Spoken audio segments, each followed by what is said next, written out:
Hi, welcome to ExamPadi. Our topic today is Constitution and Constitutionalism.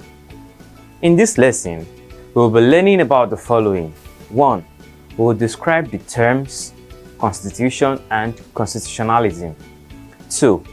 We will classify and elaborate on the sources and scopes of the Constitution. And 3. We will outline the features and types of Constitution. What is the purpose of the Constitution, in your opinion? I'll go through some of the functions and purposes of the Constitution with you before we get started on this fascinating topic.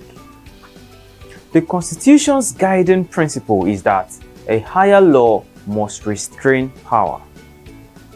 It sprang out of the fight against absolutism and tyranny in the 17th and 18th centuries in Europe and America to defend the rights and liberties of the populace and stop arbitrary or harsh rule by public officials.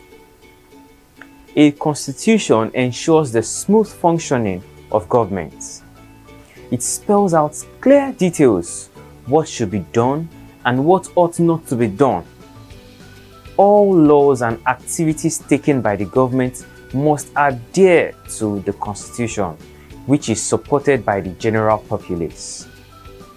It encourages democracy, the rule of law, checks and balances, judicial scrutiny, the separation of power, and political values.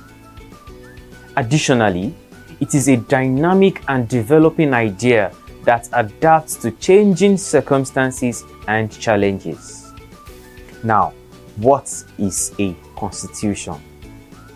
A constitution is the aggregate of fundamental principles or established precedents that constitute the legal basis of a polity, organization, or another type of entity and commonly determine how that entity will be governed. In other words, a constitution is an instrument or a body of basic principles and laws through which specific political objectives are realized, determining the power and duties of the government and guaranteeing rights to the people. Furthermore, it defines the qualification for government offices, guarantees the rights and freedom of individuals, prescribes constitutional amendment procedures, and so on. From the above, one can rightly conclude that the Constitution is the supreme law of a nation, right? Now, how would you explain constitutionalism? Constitutionalism is based on the principle that laws and regulations should govern all facets of government. It is the idea that the group's bylaws should be followed while determining what is good and wrong or whether a particular activity is legal. Constitutionalism is the interpretation and application of the Constitution to determine if a choice made by the legislative branch, the executive branch, or the general public is lawful. It entails using the Constitution's provisions to evaluate a government or individual's acts. Constitutionalism is one of the driving principles in a democratic state. It has several traits in common with legality and the rule of law. They keep an eye out for abuse of power. The sources of a constitution include: number 1, international agreements. International agreements are understandings reached on specific issues in international associations. Some decisions reached by international conferences and treaties have binding force on members.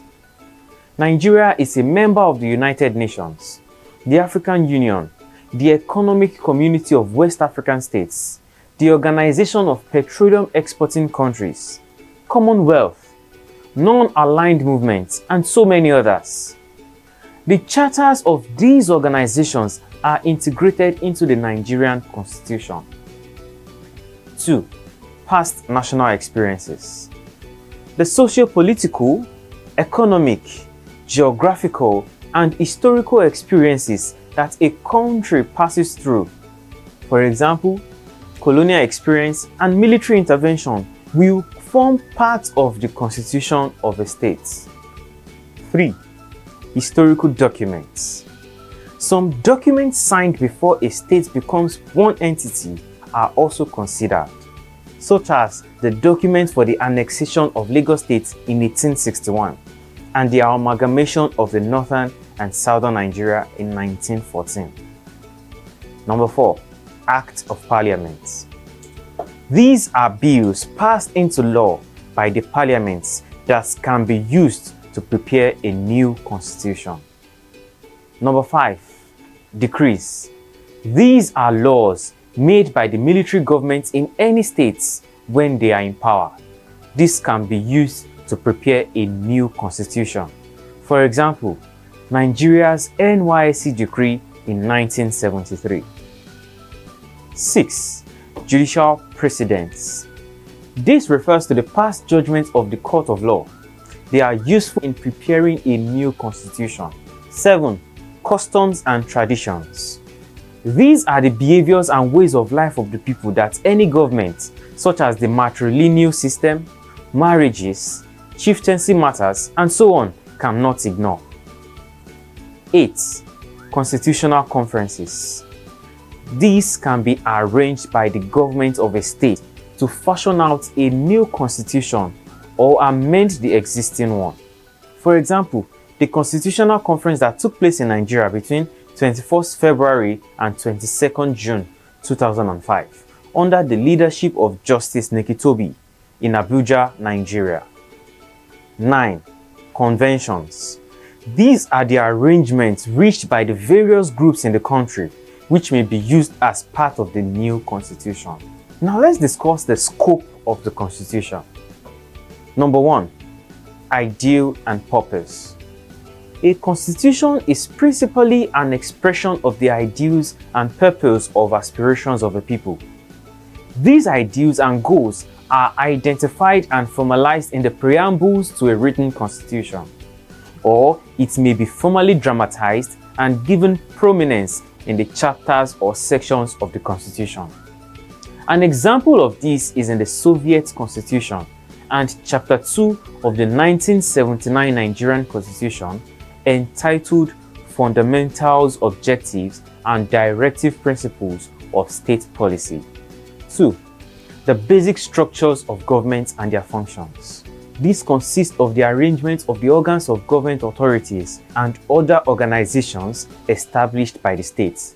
It includes the 3 arms of government and other political institutions besides these available organs, which are part of government authorities. 3. Distribution of power.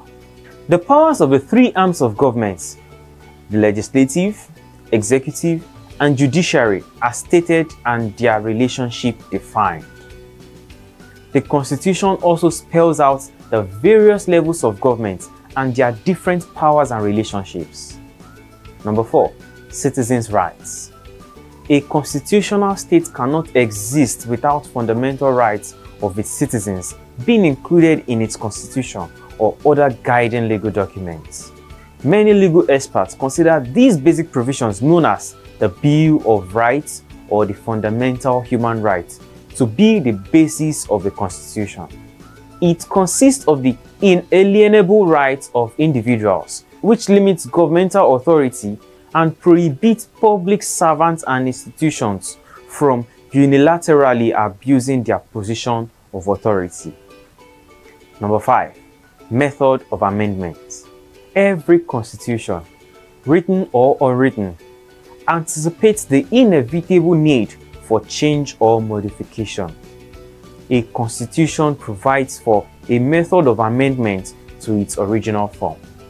One of the essentials of a democratic government is a good and well-drafted constitution. Some of the features of a constitution include: number 1, it is comprehensive and superior to other associations, rules, and principles, that is, to all other laws. 2. In a constitutional state, all other laws are derivable from a constitution, and the people are the source of a constitution. 3. the state is the creator of the constitution. Therefore, it can order a new constitution. 4. Government is a creation of the constitution, that is, the constitution takes precedence over the state's government. 5. Another feature of a constitution is that sharing political powers among the three arms of government helps to ensure that political powers are not concentrated in a single hand. 6. The Constitution contains the fundamental objectives of an organization or state political and administrative structure of the government. Number 8. It is a set of fundamental legal political rules binding on everyone in the state, including ordinary law-making institutions. Number 9. A constitution ensures responsibility and accountability. Number 10. Revenue allocation. The constitution of any state will also state how the levels of government would share the state's resources. Number 11. Tenure of office. It will state the tenure of office for political office holders to prevent abuse. Now, what are the types of constitutions we have? Constitution may be classified in various ways, such as A. Mode of documentation, written or unwritten constitutions. B. Mode of amendment, rigid or flexible constitutions. And C. Mode of government, federal or unitary, parliamentary or presidential. Types of constitutions include number 1. Written constitution. This is a type of constitution in which all the fundamental laws of the state are written down in a single document. It is formulated and adopted by a constituent assembly, council, or legislature. This implies that the state's constitution is embodied in a formal document to which reference can be made. This kind of legal documentation first began with the American Constitution of 1787. Nigeria, France, Germany, Mexico, Russia, and Ghana have written constitutions.